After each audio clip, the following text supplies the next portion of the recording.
নমস্কাৰ বন্ধু বান্ধৱীসকল, কি খবৰ? আপোনালোক আশা কৰিছোঁ সকলো ভালে আছে। গুড মৰ্ণিং, সুপ্ৰভাত। আৰু আজি সকলোকে গণতন্ত্ৰ দিৱস 26 জানুৱাৰীৰ শুভেচ্ছা আৰু শুভকামনা দিলোঁ। আৰু ভাৰতবাসী হিচাপে গৌৰৱ অনুভৱ কৰিছোঁ, আপোনালোকে চাই গৌৰৱ অনুভৱ কৰিছে। আৰু আপোনালোকৰ যাতে গণতন্ত্ৰ দিৱসৰ কাৰণে কি অনুষ্ঠান পাতিছে আপোনালোকে কমেণ্টত জনাব। আজিৰ দিনতে এই সংবিধান নামৰ ৰচনা হৈছিলে 1950 চনৰ 26 জানুৱাৰী তাৰিখে। আৰু এই গোটেই সংবিধান কেনেকৈ হৈছিলে, কিমান কি হৈছিলে, গোটেইখিনি আপোনালোকক জনাম ভিডিঅ'ত। এইটো ভিডিঅ'তে জনাম, আপোনালোকে চাব। গণতন্ত্ৰ দিৱসৰ কিছু কথা নজনা কথা আপোনালোকে জানিব পাৰিব। ভিডিঅ'টো সম্পূৰ্ণভাৱে শেষলৈকে চাব, চালে গোটেইখিনি আপোনালোকে গম পাব। 26 জানুৱাৰী গণতন্ত্ৰ দিৱসৰ কেইটামান বিশেষ কথা আজিৰ ভিডিঅ'টোত চাওঁ আহক আৰু জানো আহক। 1950 চনৰ 26 জানুৱাৰী তাৰিখে ৰাতিপুৱা প্ৰায় 10:18 ভাৰত গণতন্ত্ৰ হয়।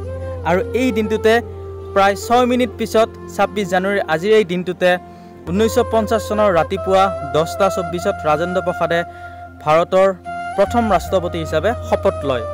আৰু এই দিনটোৰ পৰাই সংবিধান আৰম্ভণি হৈছিলে।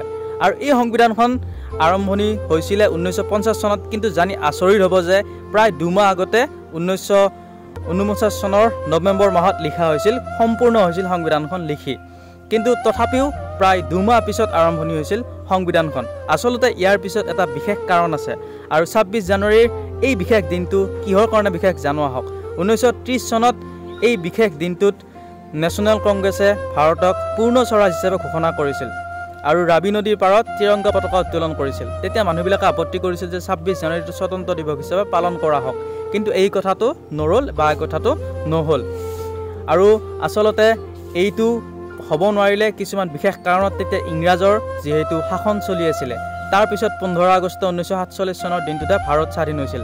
আৰু তথাপিও 26 জানুৱাৰীটো এটা বিশেষ দিন। আৰু এই কাৰণে যেতিয়া সংবিধান বনাই সম্পূৰ্ণ হৈছিল, তথাপিও 26 জানুৱাৰীতে আৰম্ভণি কৰা হৈছিল। এই বিশেষ দিনটোত সংবিধান আজিৰ পৰা আৰম্ভণি হৈছিল। মোৰ ফালৰ পৰা এই বিশেষ দিনটোত সকলোলৈকে শুভেচ্ছা আৰু শুভকামনা দিলোঁ গণতন্ত্ৰ দিৱসৰ। যাতে ভাৰতবাসী হিচাপে আমি সদায় গৌৰৱ অনুভৱ কৰোঁ, ভাৰতবাসীক লৈ সদায় সকলোৱে গৌৰৱ অনুভৱ কৰে। ময়ো গৌৰৱ অনুভৱ কৰিছোঁ আজিৰ গণতন্ত্ৰ দিৱসৰ এই বিশেষ দিনটোত। মোৰ ফালৰ পৰা আকৌ এবাৰ শুভেচ্ছা আৰু শুভকামনা দিলোঁ সকলোকে। আৰু জয় হিন্দ, জয় ভাৰত, বন্দে মাতৰম।